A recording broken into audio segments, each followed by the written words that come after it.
Maayong buntag from Jakarta, Indonesia, where I'm supposed to deliver two lectures on maps and the emergence of nation this afternoon and tomorrow before flying home. No? So it's a 48-hour trip.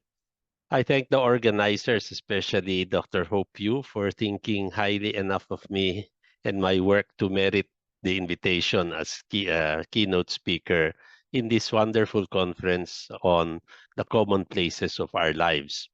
Um, it is a bit, I'm a bit flustered simply because yesterday's keynote was delivered by national artist Resil Mojares, and it puts a lot of pressure on me since he's the real deal. No? As can be seen from our recent publications, my book, Cabinet of Curiosities, is the kiddie or simpler version of Dr. Mojares' enigmatic objects.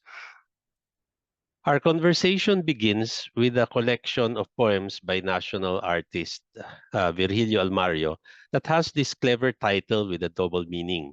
It can be Alamat at Historia, Legend and History, but by placing in parentheses the first letters of Alamat and Historia, the title transforms into Lamat at Historia, Crack and Story. Rio inscribed the book to me way back in 1986 and called me a tagapagpalaganap ng historia or a propagator of history. But reading this has baffled me for almost 4 decades now. Am I a historian or a mere storyteller? While I'm a tenured full professor in a university, I have chosen to write for the public rather than refereed academic journals, not only for wider readership, but for principle, because I believe that history is not the preserve of academics, but should be returned to people where it also belongs. The late Emilio Aguilar Cruz commented on Rio's inscription because in former times I used to be called a popular historian or a pop historian. Now it's public historian. And he told me that the French term for a popularizer like me is vulgarisateur. Anyway, um, this morning my talk only has 4 main points. No, I will begin the talk by looking at the word history, kasaysayan. And I wish I had more material on Kaagi, but I will leave that to the people in this conference. I will then segue into talking about our search for origins and how this has created what Caroline Howe calls necessary fictions. No, I will talk about somebody I've been researching for many years now, Jose Marco, who is the great forger and whose career ended by producing 44 works, spurious works by Father Burgos. And then I will conclude by talking about necessary fictions.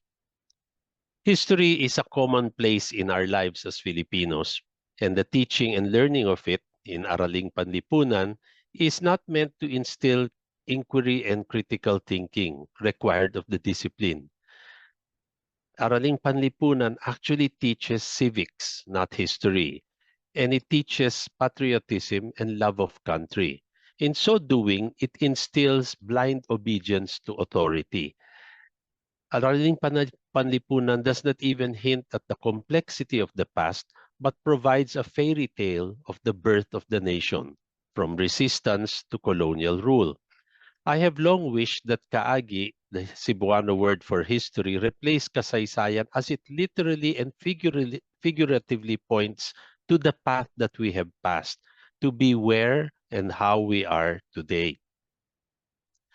We know that story or narrative is the root word for history, whether it's in English, history, histoire in French, historia in Spanish, or historia also in Filipino.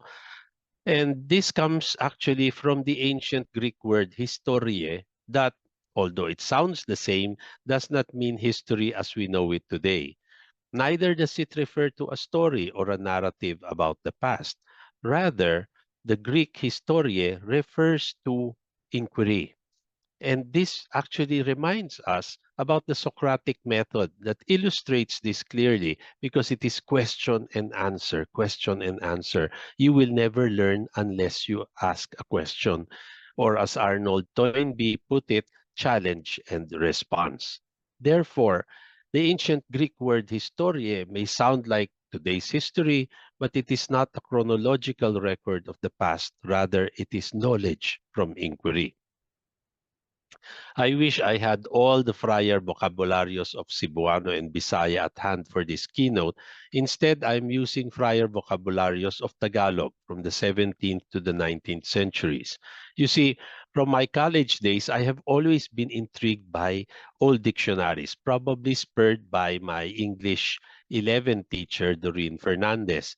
As a matter of fact, one of my college term papers was on bad words in the 1860 edition of Noceda y Sanlúcar, Vocabulario de la Lengua Tagala.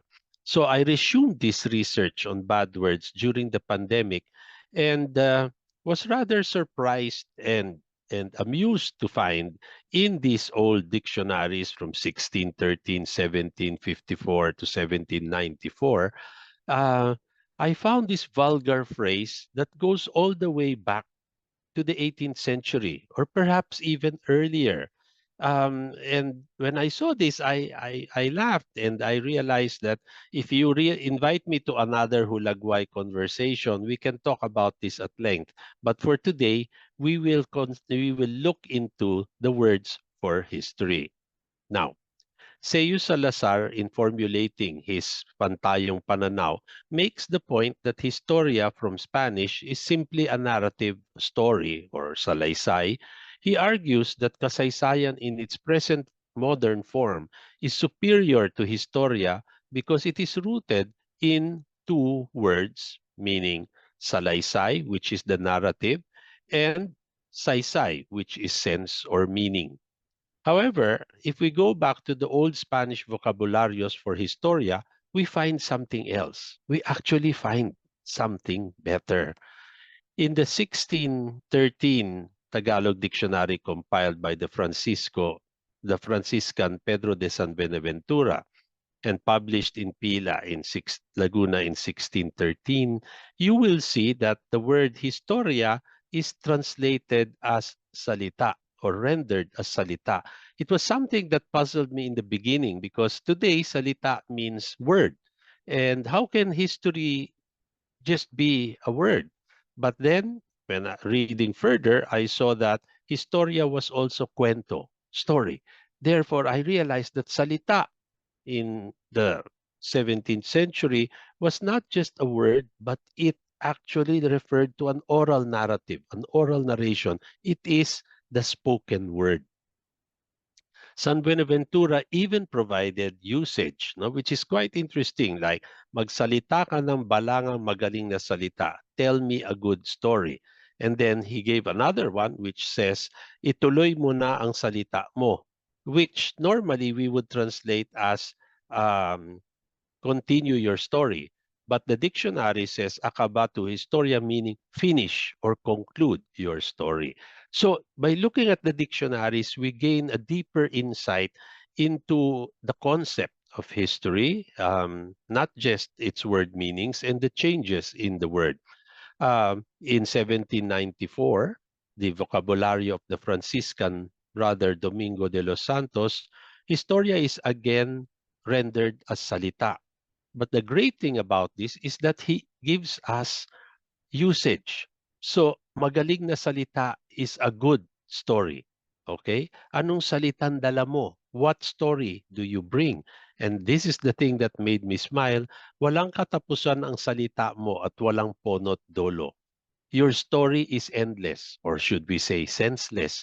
It has no beginning and no end, which points to a story needing order, needing a sense of order in order to transmit an idea. In two 19th century editions of the Jesuit Vocabulario by Juan de Noceda and Pedro de Sanlúcar, Historia is still rendered primarily as salita, but also suceso, which means a narrative of events, and cuento, story. But in the 1860 edition, he gives usage. And here we actually go deeper into what Salazar says, the difference between salaysay and saysay.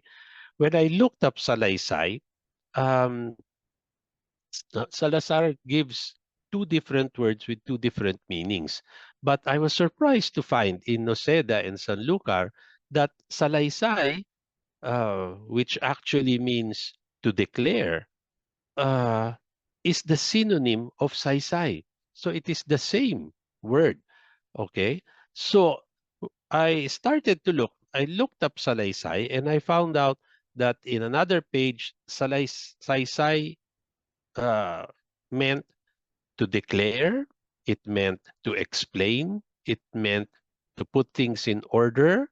Uh, Saysay also meant to untangle, which is something that I find quite interesting. So the nice thing about these dictionaries is that in the same dictionary you can have two entries. So I looked up the other entry, which is more detailed, and it shows that saysay is means to declare, it means to explain, it means to put in concert or harmony or put in order um, material objects, no, to put things in order. But the nicest thing here is that it to put things in order is like untangling hair. And then I saw again that the synonym for saysay was husay. So salaysay, saysay, husay all point to all of these different concepts. And here we see the first time kasaysayan with the C. Okay? If salaysay and saysay both mean narrative, my big question is when did history become kasaysayan? Um, in 1860, Historia is still translated as salita. But interestingly, there was another word below it, which was called historieta, which was rendered as monting salitang walang kasaysayan.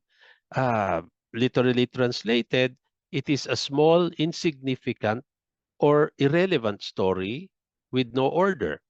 Um, so when we think about it, uh, when did saysay, when did history, when did all of this um, come to mean history? Because here you see, walang kasaysayan means it has no order, it is irrelevant, probably it has no meaning. So again, the question I leave with you, because I have no answer, is when did history become kasaysayan? One last clue to this was I went all the way back to 1613 again and looked up salita. And I found out that salita was again cuento or historia. But more importantly, salita was also rendered as descubrir, to discover. That puts history squarely into the ancient Greek meaning of knowledge, uh, inquiry, to discover from inquiry. So by going back to the dictionaries, we actually get a fuller sense of what history should mean in a Philippine context. So therefore, history, the study and practice of it, means that it is primarily a story with the beginning, a middle, and an end. It goes beyond mere data, who, what, when, where, and how.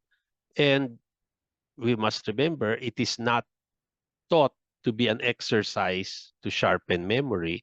Rather, we should remember that history is about stories that declare and explain. History is composed of stories that have a sense of order, they have clarity, they have truth. History uh, here also should remind us to the concept of discovery, because history is basically a complicated, complex story that has to be untangled like unruly hair. Therefore, history refers to a story from the past that has to be discovered or recovered. History refers um, to a complicated story from the past that needs to be entangled. Now, yesterday I just added this into my presentation. I leave you with an assignment for our next Hulagway conversations, because I found when I looked at the Vocabulario de la Lengua Bisaya by the Jesuit Mateo Sanchez, 1711, that when you look at history, you will see that it is not kaagi. Just like kasaysayan, kaagi is a new term that we created. Because when you look at Historia, it is sumat and sugir. And when I looked it up, sumat means to tell a story, to narrate. Hinumat means good news. In another section of the dictionary, you see that sugid also means contar, to tell or narrate a story. No, it can also mean story. No, sugid is the story itself as a noun.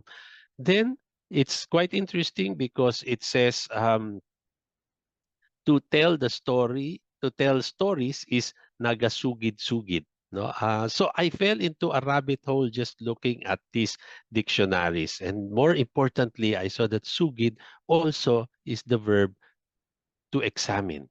So I'd like to think, no, for our friends who are here today, to look into this and see again maybe how the Cebuano words will actually illuminate or clarify our notions of what history is, who history is for, and why history should be done. Our second point is our search for origins. No? In 1888, Rizal was at work in the British Museum, copying out by hand, because there were no photocopiers, scanners, or smartphones, one of two editions of the 17th century imprint of Antonio de Morga's Sucesos de las Islas Filipinas. The book on the left is Rizal's 1890 edition of the Morga. You will realize that Rizal did not write a history book. He actually annotated one. And it is unfortunate that Rizal's edition of Morga has been eclipsed by the Noli and the Fili, because in it we see the first history of the Philippines from a Filipino viewpoint.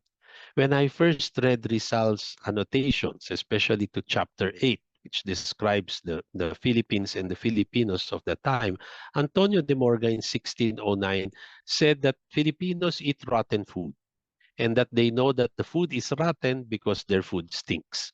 So this is what Morga wrote in 1609, but in 1890, Jose Rizal explained rather angrily that the food described by Morga was bagoong, and it is not rotten. But I mean, if you know what bagoong is in English, fermented fish or shrimp paste, it means it's actually rotting. So Morga was correct.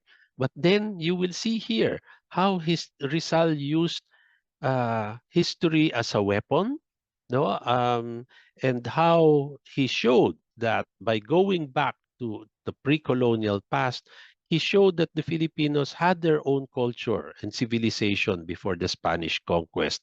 We did not have, uh, we did not need the Spanish conquest in order to become civilized. Rather, he believed that the Spanish conquest actually interrupted and impeded the natural development of the Philippines and the Filipinos. So, in a sense, I hope you will read it, especially chapter 8, because in this work, we actually see how Rizal used the past to imagine and define the Filipino nation before it was even there. Um, there has been no other work like it found of the same period.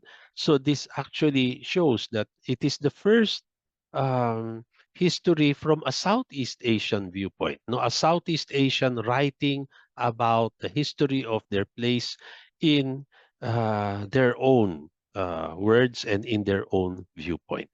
Because he was reading a lot in the British Museum, Rizal wrote two letters to German anthropologist, no, A.B. Meyer. These letters are now in the original letters are now in the Newberry Library in Chicago. And in this one, he commented on the Song Dynasty Annal Shufanchi by Zhao Rugua, and he declared that Mayi was Luzon. And you will see here, he even added that he thinks Pulilu actually is Bohol. So later on, he wrote another letter, this time commenting on the account of Ibn Battuta regarding a place called Tawalisi and a certain Princess Urduha. He rejected the opinion of one translator of this Arab account, uh, who claimed that the account of Ibn Battuta rightly belongs in Gulliver geography. But Rizal says no, even if there are some inaccuracies, much of what is said in this account is true.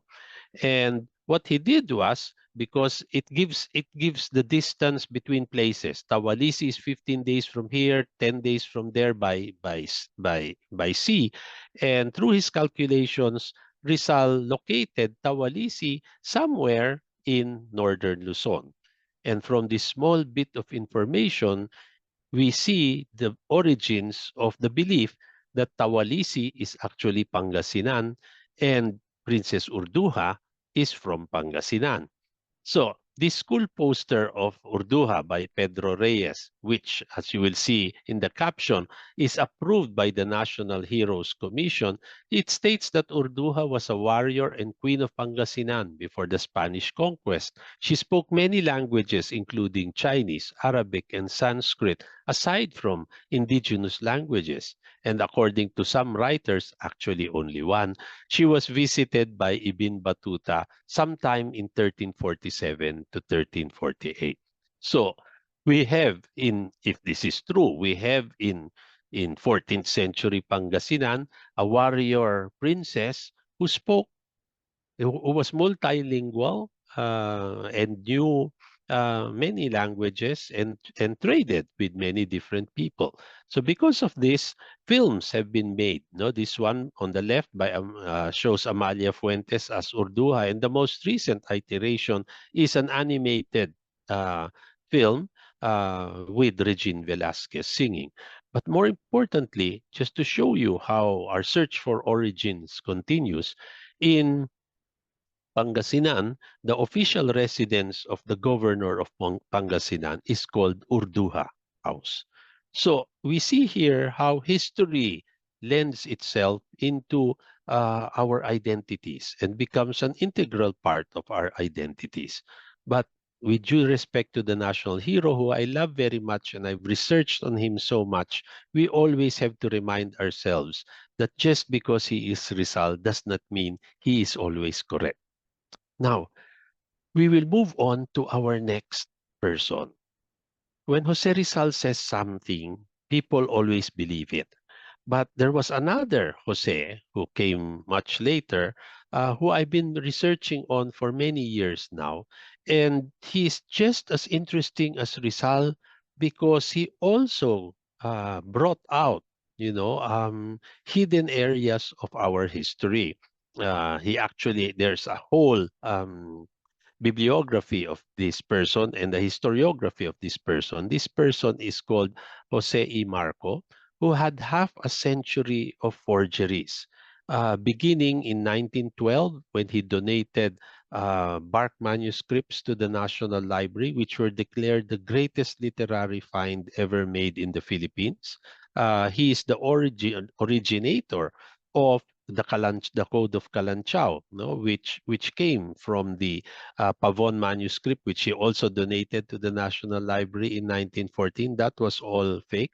Uh, he was still making manuscripts as late as 1951, which was even published by the University of Chicago Philippine Studies program. And his final works was the last decade, 1953 to 63, before he was exposed, where he did what we at least know, we probably made more. He created 44 unpublished manuscripts by Father Burgos. Now, the interesting thing here is when you look at this main, there's much more, no, but these four great forgeries that he created, you will see that Marco found willing collaborators in the prominent names highlighted on the slide. James Alexander Robertson pushed not only Kalanchaw but the bark manuscripts. No, Manuel Artigas y Cuerva, no, Filipiniana division and historian, was the guy who got him published in El Renacimiento Filipino. Okay, and then the Povedano manuscript was propagated not just by H. Otley Bayer, by the bibliographer Mauro Garcia, but even by the University of Chicago Philippine Studies program. And then it ends with the writings of Father Burgos. It starts with an article in Philippine Studies by Luis Araneta, before he was exposed. So the point here is you see how interesting this story is, because there will be no forgery if there's no people being cheated, right? But this is what happens. The bark manuscripts were prominently displayed in the National Library before they were destroyed in the Battle for Manila in 1945. That's why we cannot study them anymore. And I was surprised to find a series of articles by future national artist NVM Gonzalez, who wrote about the rare Bonga bark manuscript. Fortunately, Robertson had this photographed and sent it to the United States. So this one shows you it opens up like a scroll. The second one, it shows you it's a bonga tree bark which they pounded like paper. And as you can see, the writing in it is Baybayin. No? So it's pre-colonial writing.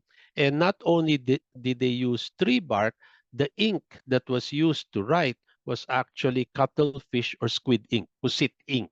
No, now Robertson in a document that comes with these photographs, he declared this the greatest literary treasure of the native culture of the Philippines. He claims that it antedated Spanish occupation, and since, like Spanish America, Robertson says the Spanish missionaries destroyed all existing all evidence of pre-colonial culture. So he claimed that these three manuscripts are the only ones of pre-colonial culture that have survived. So James Alexander Robertson of Blair and Robertson put his authority into propagating these things as real. Um, as early as 1919, the manuscripts were first questioned by Norberto Romualdez, who did a study of them and in the Philippine Historical Quarterly. And in it, he says that the bark manuscripts cannot be pre-colonial. They were probably made after the Spanish had arrived. So they were not as old as they were said to be. This is it. This is I'm leaving out a lot of detail, but I'm going to write about it soon. I found out later that Robertson actually visited the site with members of the Bureau of Science, the site where these bark manuscripts came from, and the conclusion was, Marco claims I went into. It's like Indiana Jones. No, I went into this cave. There was an idol. It had horns. I took out one horn, ran home, and inside the horn were these three bark manuscripts. Um, the conclusion of the Bureau of Science was that there was no cave, there was no idol, and Robertson was there, and yet he believed in this. But the thing that really took on a life of its own was the Code of Kalanchaw. So we have streets named Kalanchaw. There used to be the Order of Kalanchaw given to retiring Supreme Court justices. We had a Philippine Navy ship called the Kalanchaw. And as you can see here, national artist Carlos Francisco even created, an image, a representation of Kalanchaw holding uh, uh, uh, the Code of Kalanchaw in his hands. The Code of Kalanchaw comes from the Pavon manuscript, one of 5 that Marco donated to the National Library in 1914. This was about old legends of the island of Negros.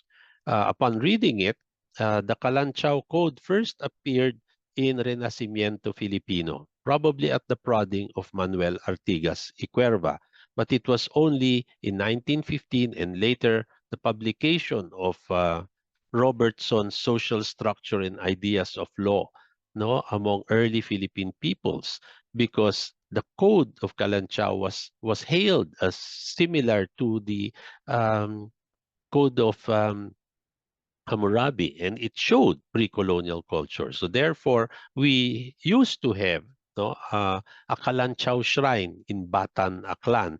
Not a very nice marker, but the historical marker tells us that it even gives us a first name, Bendahara Kalanchao, who promulgated the 18 rules of the Code of Kalanchao sometime in Aklan in 1433.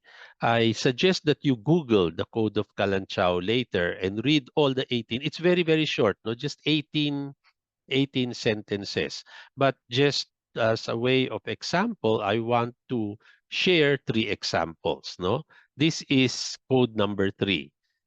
Nobody should be given to excessive lust. And if you are excessively lustful, you will be condemned to swim for 3 hours in the river, which is guaranteed to remove all sexual desire. But some people are still um, lustful after swimming for 3 hours. So those people, for their second offense, will be beaten to death with thorns or lacerated with thorns. So when you look at it, the punishments are quite intriguing. No, putting hand in boiling water, being fed to a striped crocodile, being tied to an anthill, slavery, capital punishment, flogging. You should look at the severity of the punishments and the crimes that there are. So look at this. Number 7 says we had capital punishment. So if you kill a tree, an old tree, no, you will be put to death. No, that's a bit harsh. If you kill a shark or a striped crocodile, you will also be killed. If you enter the house of the chief without permission, you will be killed. No, I mean it's absolutely amazing. But the most interesting thing here is you will be put to death if you shoot arrows at night at old men and old women, which means you can shoot arrows at them in the daytime, but you cannot at night. Or at night, you shoot arrows at young men and young women. No? So each time I read this to my class, the class bursts out in laughter. Okay, I'll give you one last. Um, Rule 17, you will be killed if you profane the site where idols are kept. So, I mean, wow, we even had places of worship. But the interesting thing about 17 is that it says, he who performs his necessities in these places shall be burned, which means that in 1433, we already had signs that said, bawal omehi dito. So the point here is, no, Google it and be amused. The interesting thing here is when you read the Code of Kalanchao, you will laugh. And you laugh because you instinctively know that something is wrong. And I tell this to my students, you are freshman college students. You are not PhDs in history, anthropology, or archaeology. So our next question is, why didn't previous historians and anthropologists laugh? Why didn't James Alexander Robertson laugh? And I'd like to think they didn't laugh because they wanted to believe the code to be true.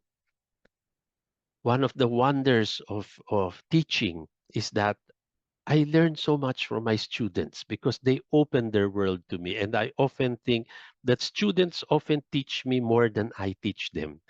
One day, some years ago, when I was teaching the Code of Kalanchao, and I said that Ka is the honorary prefix and Lanchao was the name, I said that could it be that Kalanchao comes from Kanchao, which is the Tagalog word to tease? And then there were 2 or 3 Chinoy students in the back who were giggling. So I said, what's so funny? And then they couldn't answer. I said, can you share with the class what you find so funny? And one of them timidly came up and said, in Hokkien, ka is the verb to bite, and lanjiao means testicles or penis. So the whole class erupted in laughter. So I said, I learned something from my students today, but of course I didn't trust my student. So I Googled it. And when I Googled it, it came out even worse. So when I thought about this, And you in Cebu know this, that in Cebu there is such a thing called lansiao, which is bull testicle and penis soup. So when I thought of this, I realized that Marco had the last laugh. He left a clue in the Code of Kalanchao. But everyone took it so seriously. Everyone wanted to believe in pre-colonial culture. They did not laugh. All the warning bells were ringing, but they disabled it because they wanted it to be true.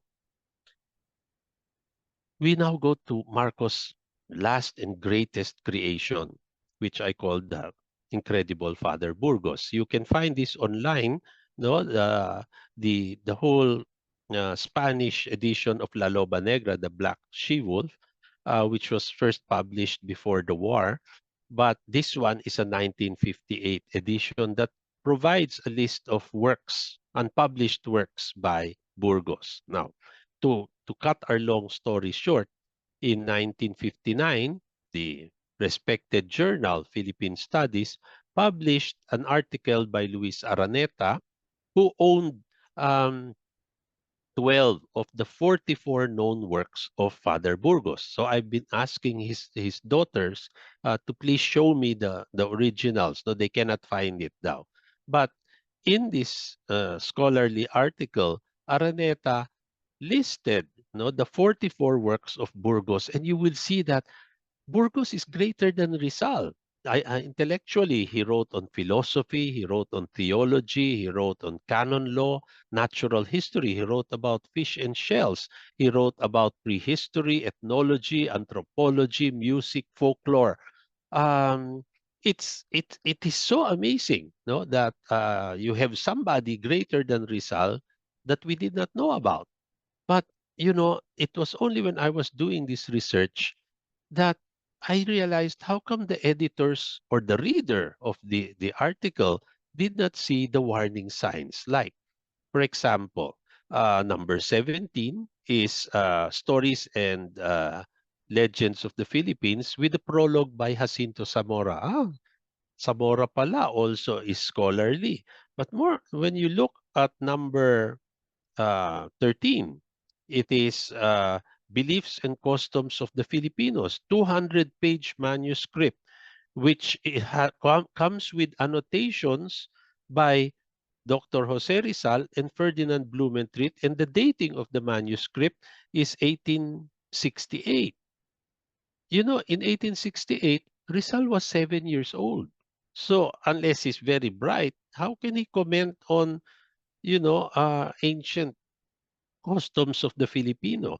And then this one, uh, the fight of religion against science, annotated by Jose Rizal. The date is 1860 to 61. Rizal was born in 1861.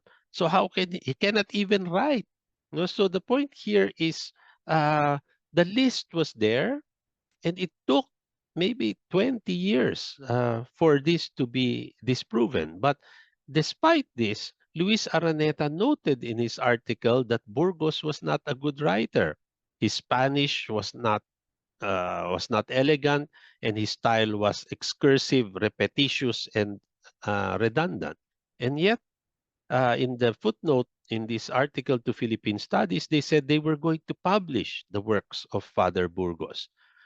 Um, Fortunately, Father Miguel Bernad, who also read the manuscripts, realized that Burgos' Spanish was so bad, his erudition was shallow, and to publish this would put um, Burgos into ridicule. So he recommended that we stop all publication of the Burgos material. If he was not there, then Philippine Studies would have published a lot of these fake uh, uh, manuscripts. Now, in 1970, Malaya Books, on the prodding of Teodoro Agoncillo, published Hilario Lim's translation of Loba Negra from the original Spanish that appeared in the Philippine Collegian. It came with a introduction by Epifanio San Juan and came with Agoncillo's sharp and sarcastic notes that disputed Burgos's authorship. And yet, despite the overwhelming evidence that Loba Negra is not by Father Burgos, it has taken on a life of its own. Virginia Moreno wrote a play, and now there are choreography of it by national artist Alice Reyes, no, and a libretto by national artist Fides Cuyugan Asensio. So the real dragon slayer in the story is the eminent Jesuit historian John Schumacher, who is the authority on Burgos, who published a definitive study in 1970 that says that none of the works in question have any relation to Burgos, and all of them are 20th century forgeries. So to end, I end by sharing a quote from James Joyce. The conference is designed as a conversation, and that's why my presentation is more conversational than an actual academic paper. This is meant to share notes and thoughts on reflections on the forging of nation.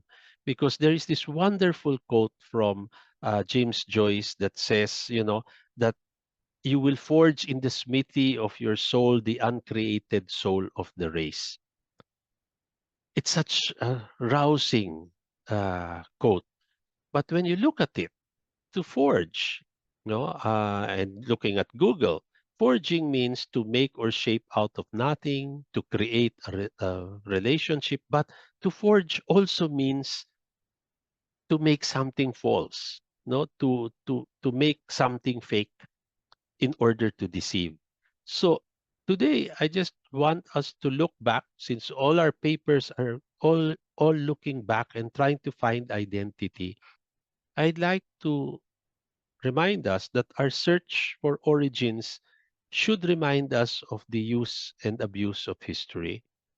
Um, Marcos' 50-year career was built on three things: no, validation from scholars, no, and uh, therefore we should remind ourselves that in our research and our scholarship and our writing, we should reflect on issues of authority.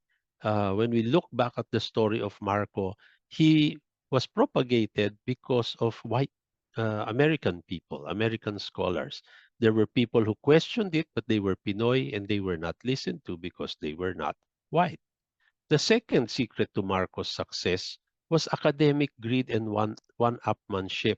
The scholars sort of knew something was wrong, but they kept things from each other because they wanted to be the first to make Marcos' forgeries known. So only by sharing information do we actually validate truth. And the third secret to Marcos' success was the Filipino search for this elusive national identity. It comes from the shadows of a pre-colonial past. And from here flows the foundational stories, legends, and myths, the invented tradition that gives us a sense of nation and a sense of identity. And all these, fake or not, are, to use Caroline Howe's wonderful phrase, necessary fictions.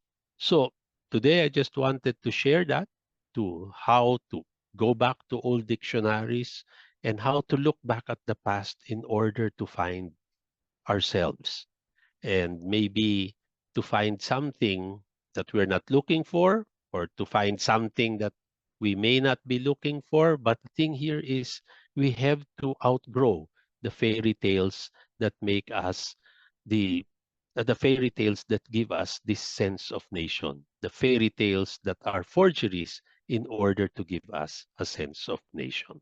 Thank you and good morning. Thank you very much, Professor Ocampo, for such an eye-opening talk on the notes on forging the nation. It is delightful to know how history is a story to be discovered and recovered, something to be untangled, and with the help of dictionaries, because usually we just go to the dictionary to find word meaning.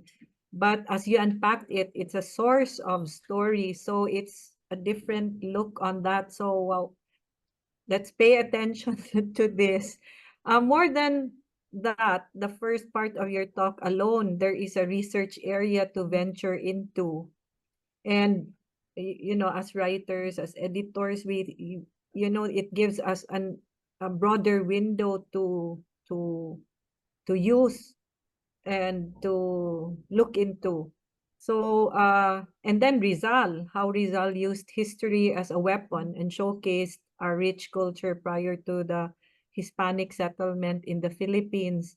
I wish all our history professors had your amazing talent to, you know, and to just look at it from a different perspective and really analyze how things are and the invaluable advice that you give on how to proceed with our research. I'm sure our audience has a lot more to add to this, and I will not hog the floor. So we will now open the floor for questions, and please raise your hand, and once acknowledged, introduce yourself and state your question. Thank you, Doc Ambet. Thank you too. We are now entertaining Mhm. questions. People can also put their question in the chat if they are too shy to do it orally. But the good thing is, I hope more people will go to the Cebuano Study Center, because I mean they have the material there. It's been there for decades and actually needs a new excavation. No, like when I added the 18th century Visayan dictionary, I'm sure there is much more. Simply because in the 80s, and this is one of my big regrets, in the 80s, I was looking for Filipiniana in Madrid, and I was shown two or three manuscript dictionaries of Bisaya, but since I was not Visayan, I wasn't interested. So I don't know where those went. No, who bought them? If they will ever be published. No, and I hope they will turn up one day. Were these in Madrid? They And were. It would was you in know Madrid. who the, you know, compilers of the dictionary are? I didn't because I wasn't. I was Kasi we looking have more at several at Tagalog. the center, like Mm, we have Hermosissima, we have uh Mateo San, Mateo San, yeah. yeah, and But then others. But yeah, we will check. We have, I know a scholar who is now in Spain, and I might ask him to go. Was it in the Biblioteca Nacional? no, this was in a store. It was in a used bookstore. Wow. So they're not in a library. If they were in a library, okay lang, no. But Yeah, they were in a used bookstore for sale. we should rush there. But I don't know if they would be Mm. available. Wala na, that was 40 years ago. So uh, it's just a waste, no. What what what has been lost to us, either through the war or things that are kept, no. We have a question from Dr. John Barrios of UP Visayas.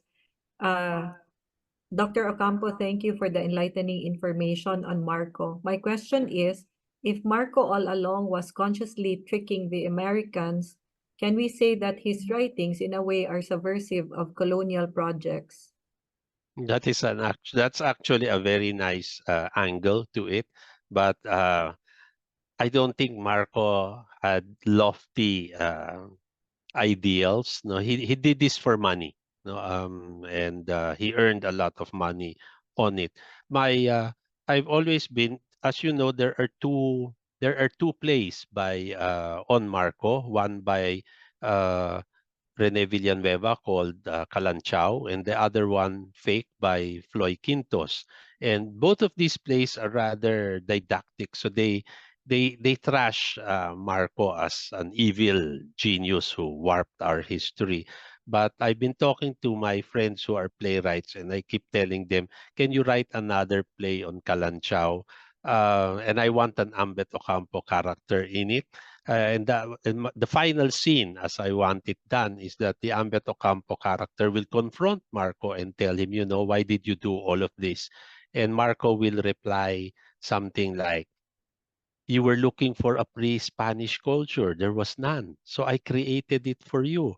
You were looking for Spanish sources on the Philippines that have not been used. There was none, so I created it for you.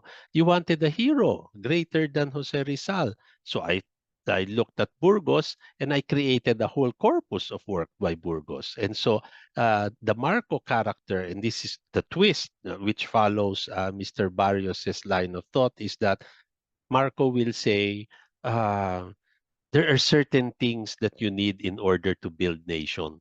And so even if what I did was wrong or what I did was fake, in order to forge the nation, you have to believe in, again, what Caroline Howe calls necessary fictions.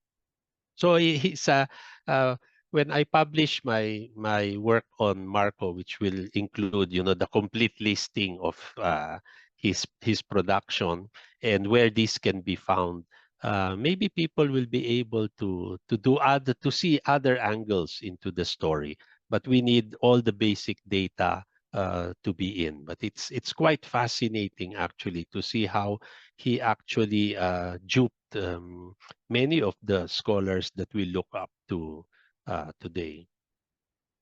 Yeah, amazing how when you think about it, he's really a creative writer Yeah, he is very.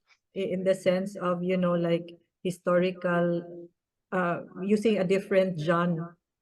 It's history, and ac- which reminds us that history is actually an emplotment, like with the notion of the plot, emplotment Yeah, of a story.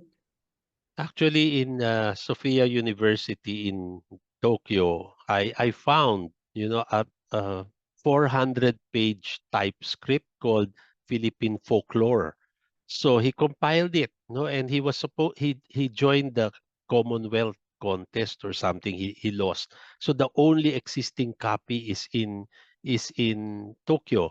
And when you look at it, ang dami niyang mga folk tales na nakalagay. Some of it we all know, but when you look at it, the sources that are given, again, unpublished manuscript of Burgos, this came from the archives in Batavia. He even thanks, the archivists and the librarians. That's all fake.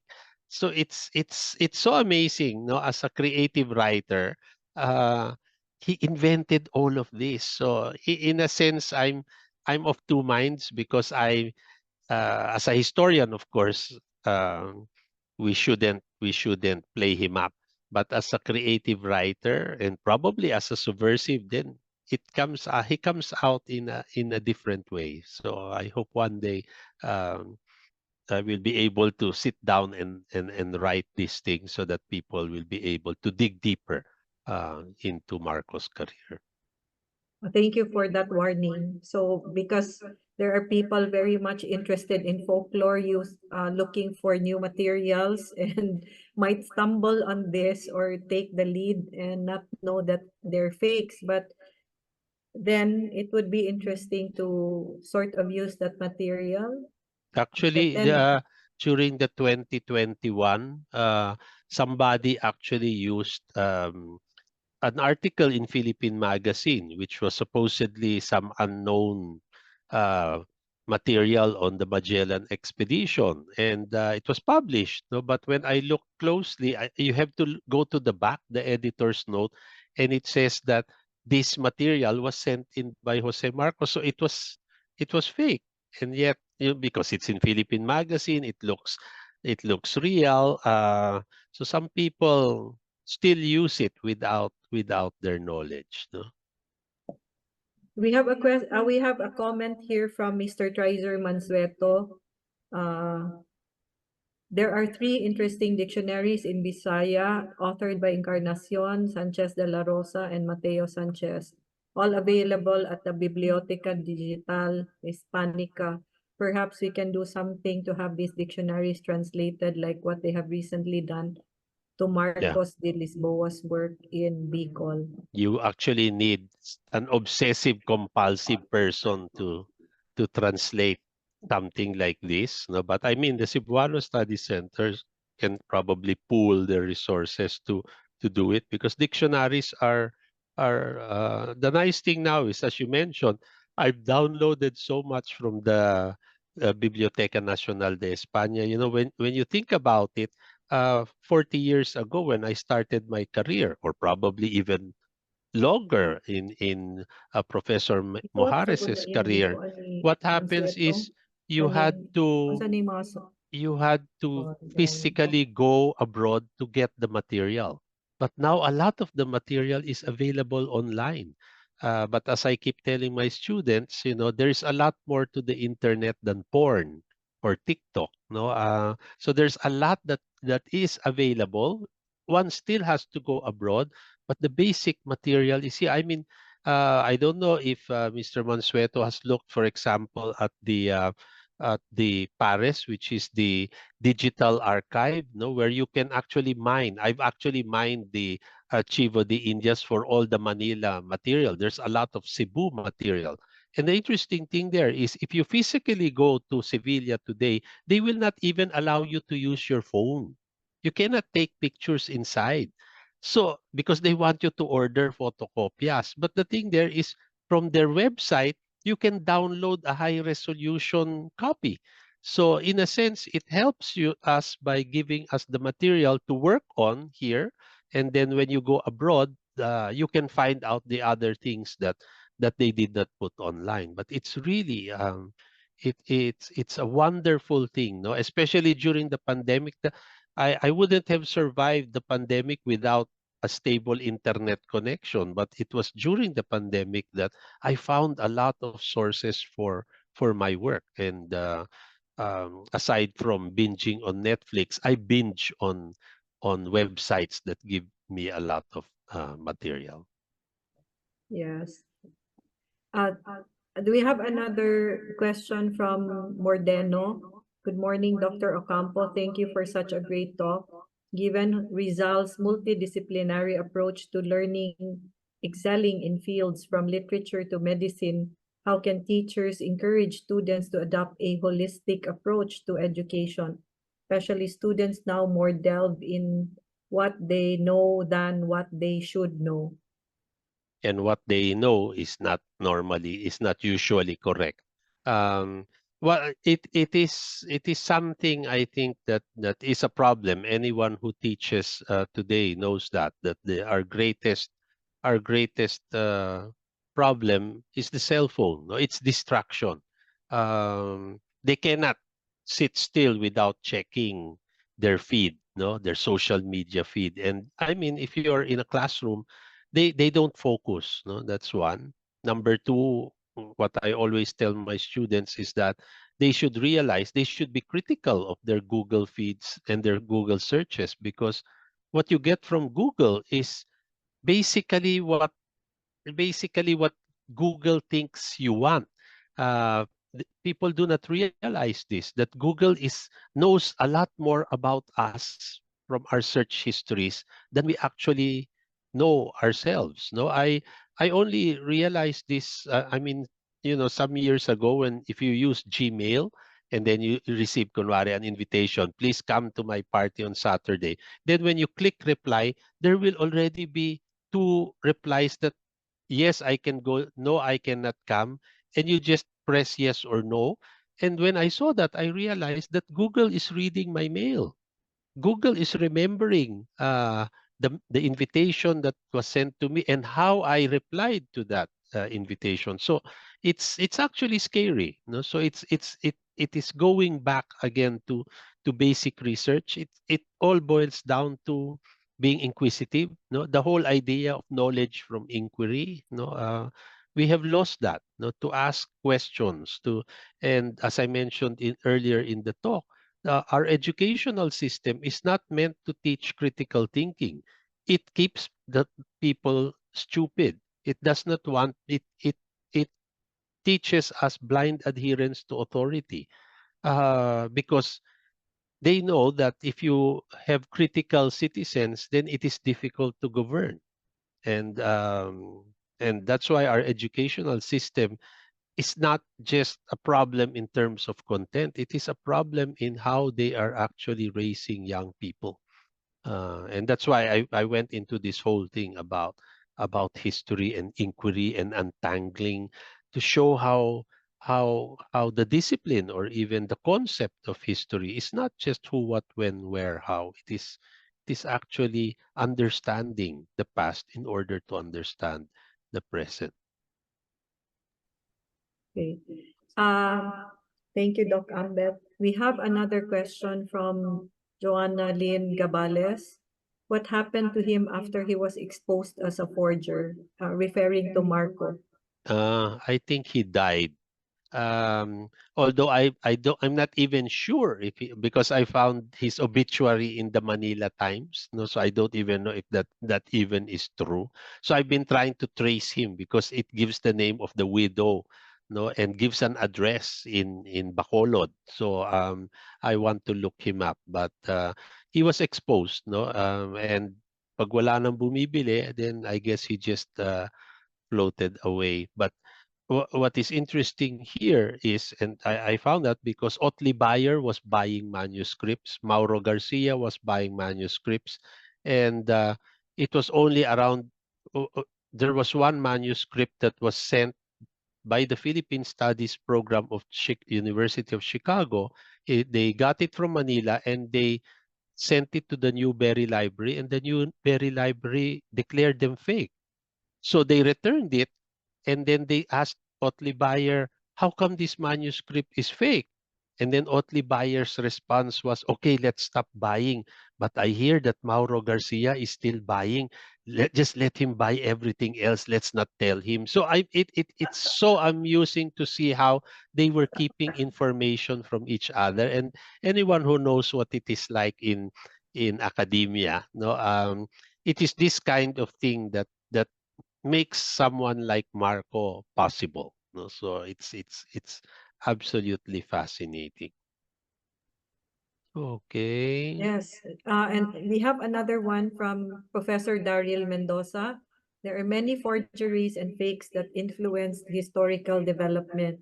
What do you think is the significance of fakes, necessary fictions, in writing history, particularly in the context of nation building?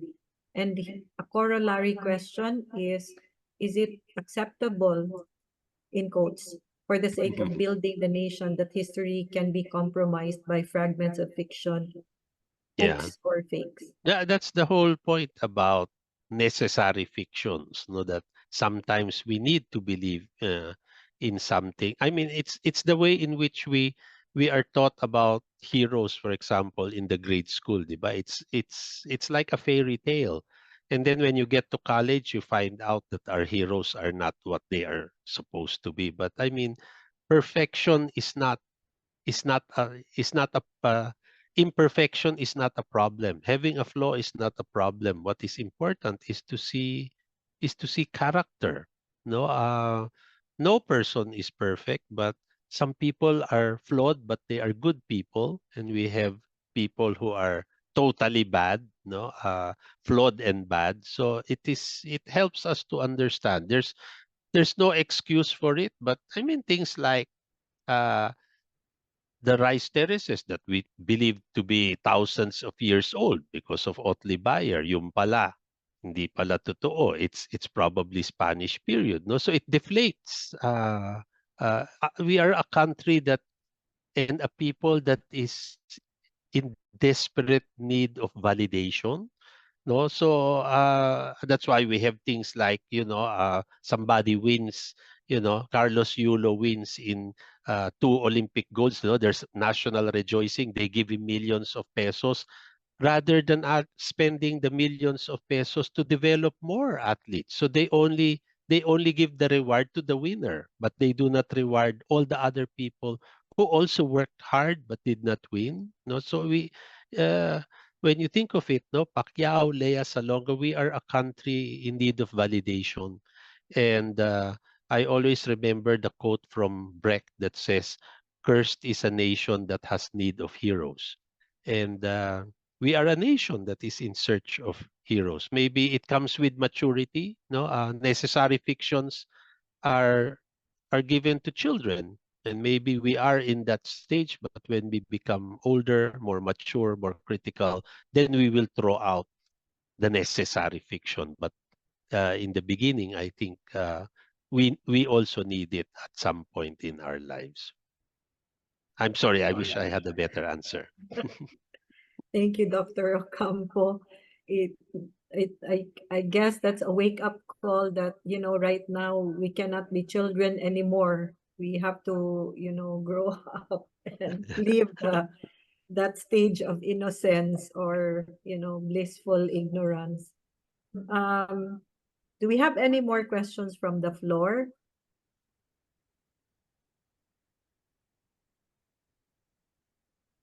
Dana. Thank you for the hardy people who woke up early for today's keynote. But the nice thing is that it's recorded, so people can watch it at their leisure.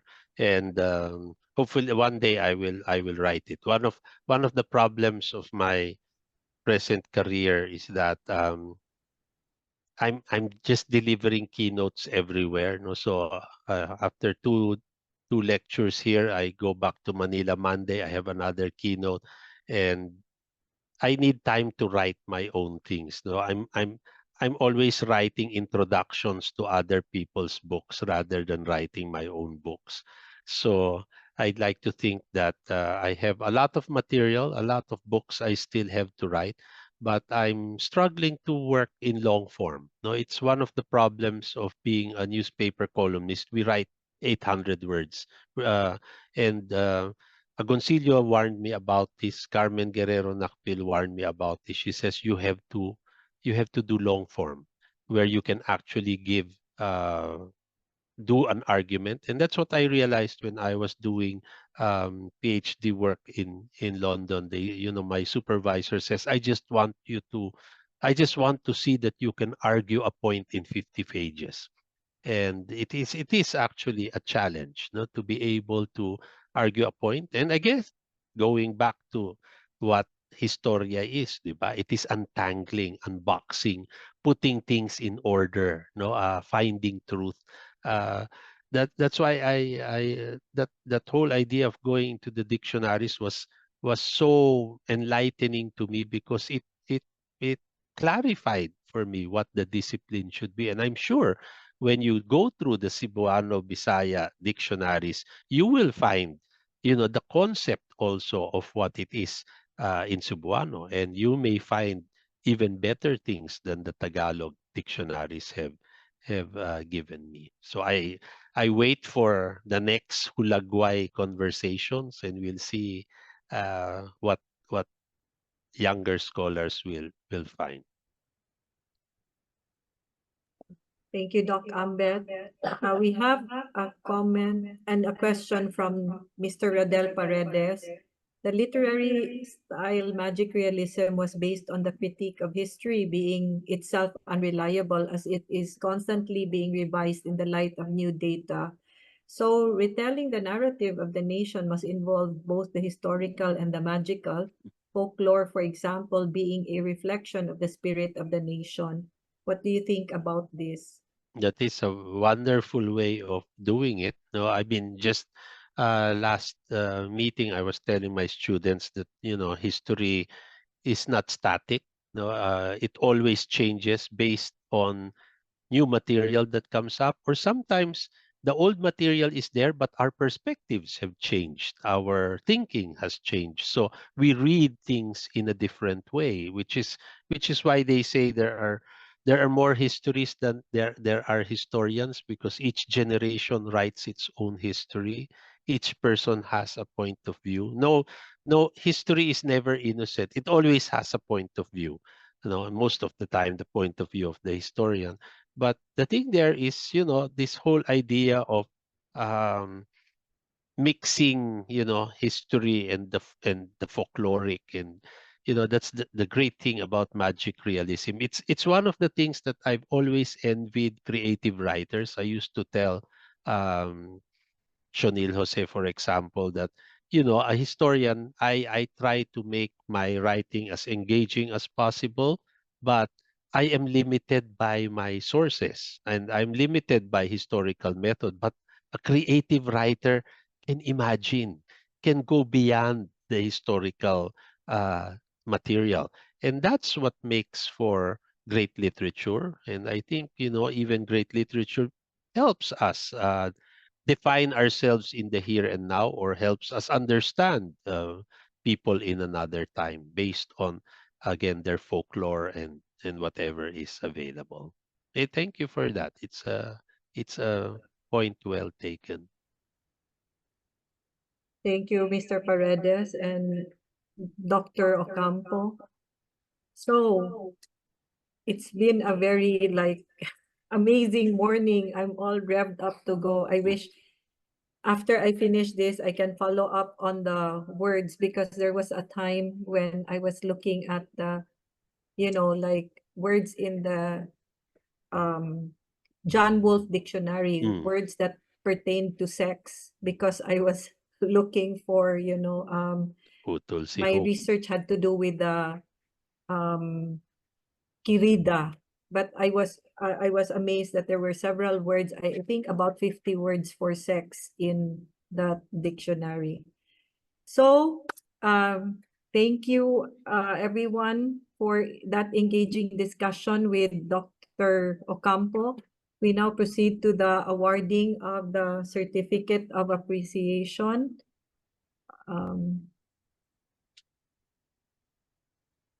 In other words, Incorporated, the National Commission for Culture and the Arts, and the Cebuano Studies Center present the Certificate of Appreciation to Dr. Ambeth R. Ocampo as keynote speaker for the conference, The Common Places of Our Lives, a conversation series on September 21, 2024, online via Zoom, signed by myself, conference convener, Dr. Eric B. Cerudo, NCCA Executive Director, and Francis Luis Torres, President of In Other Words Incorporated. Thank you very much, Dr. Ocampo, for joining us all the way from Jakarta. And hati-hati, keep safe. Terima kasih banyak. And we hope to be able to invite you again in our future conferences. Thank you. Thank you. And we have a round of applause for Dr. Ocampo. Thank you very much.